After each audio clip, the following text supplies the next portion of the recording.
तो हिंदू धर्म में केदारनाथ धाम का बहुत महत्व है। इस पवित्र धाम को 12 ज्योतिर्लिंगों में से एक माना गया है। केदारनाथ धाम को भगवान शिव का निवास स्थान माना जाता है। पुराणों के अनुसार भगवान भोलेनाथ यहाँ हर समय विराजमान रहते हैं। हर साल हजारों भक्त भोलेनाथ के दर्शन करने केदारनाथ आते हैं।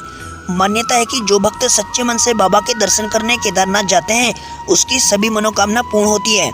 वैसे तो पौराणिक ग्रंथों में इस धाम से जुड़ी हुई कई कथाओं का वर्णन मिलता है, परंतु आज हम आपको महाभारत में इस धाम से जुड़ी हुई एक कथा के बारे में बताने जा रहे हैं, जिसमें ये बताया गया है कि यहाँ पांडवों को भगवान शिव ने साक्षात दर्शन दिए थे, जिसके बाद पांडवों ने यहाँ इस धाम की स्थापना की थी।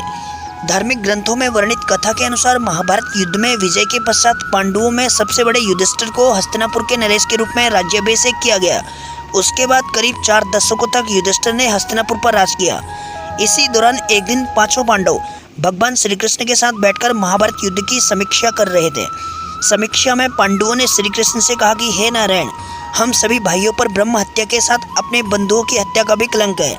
इस कलंक को कैसे दूर किया जाए? तब श्री कृष्ण ने पांडवों से कहा कि ये सच है कि युद्ध में भले ही जीत तुम्हारी हुई है, लेकिन तुम लोग अपने गुरु और बंधुओं को मारने के कारण पाप के भागी बन गए हो। इन पापों के कारण मुक्ति मिलना असंभव है, परंतु इन पापों से सिर्फ महादेव ही मुक्ति दिला सकते हैं। अंततः महादेव की शरण में जाओ। उसके बाद श्री कृष्ण द्वारिका लौट गए।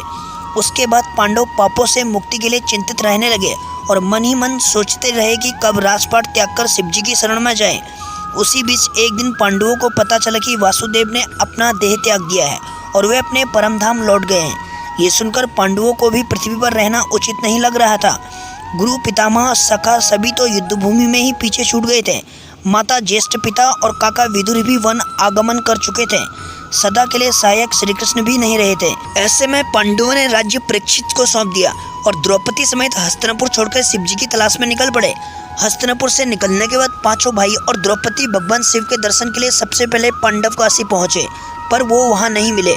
उसके बाद उन लोगों ने कई जगहों पर भगवान शिव को खोजने का प्रयास किया, परंतु जहां कहीं भी वे लोग जाते शिव जी वहां से चले जाते। इस क्रम में पांचों पांडव और द्रौपदी एक दिन शिव जी को खोजते हुए हिमालय तक आ पहुंचे। यहाँ पर भी शिव जी ने इन लोगों को देखा तो वे छुप गए, परंतु यहाँ युधिष्ठिर ने भगवान शिव को छिपते हुए देख लिया। तब युधिष्ठिर ने भगवान शिव से कहा कि हे प्रभु, आप कितना भी छिप जाए, लेकिन हम आपके दर्शन किए बिना यहाँ से नहीं जाएंगे। और मैं ये भी जानता हूँ कि आप इसलिए छिप रहे हैं क्योंकि हमने पाप किया है। युधिष्ठिर के इतना कहने के बाद पांचों पांडव आगे बढ़ने लगे। उसी समय एक बैल उन पर झपट पड़ा। ये देखकर भीम उससे लड़ने लगे। इसी बीच बैल ने अपना सर चट्टान के बीच छुपा लिया, जिसके बाद भीम उसकी पूंछ पकड़कर खींचने लगे तो बैल का धड़ सर से अलग हो गया और उस बैल का धड़ शिवलिंग में बदल गया। और कुछ समय के बाद भगवान शिव वहां से प्रकट हुए। शिव ने पांडवों के पाप को क्षमा कर दिया। आज भी इस घटना के प्रमाण केदारनाथ का शिवलिंग बैल के कूले के रूप में मौजूद है। भगवान शिव को अपने सामने साक्षात देखकर पांडवों ने उन्हें प्रणाम किया और उसके बाद भगवान शिव ने पांडवों को स्वर्ग का मार्ग बतलाया और फिर अंतर्ध्यान हो गए। उसके बाद पांडवों ने उस शिवलिंग की पूजा अर्चना की। आज भी वही शिवलिंग केदारनाथ धाम के नाम से जाना जाता है, क्योंकि यहाँ पांडवों को स्वर्ग जाने का रास्ता स्वयं भगवान शिव जी ने दिखाया था। इसलिए हिंदू धर्म में केदार स्थल को मुक्ति स्थल माना जाता है और ऐसी मान्यता है कि अगर कोई केदार दर्शन का संकल्प लेकर निकले और उसकी मृत्यु हो जाए तो उस जीव को पुनः जन्म नहीं लेना पड़ता। अगर आपको ये वीडियो अच्छी लगी हो तो लाइक करना, चैनल को सब्सक्राइब करना, कमेंट सेक्शन में हर हर महादेव जरूर लिख देना।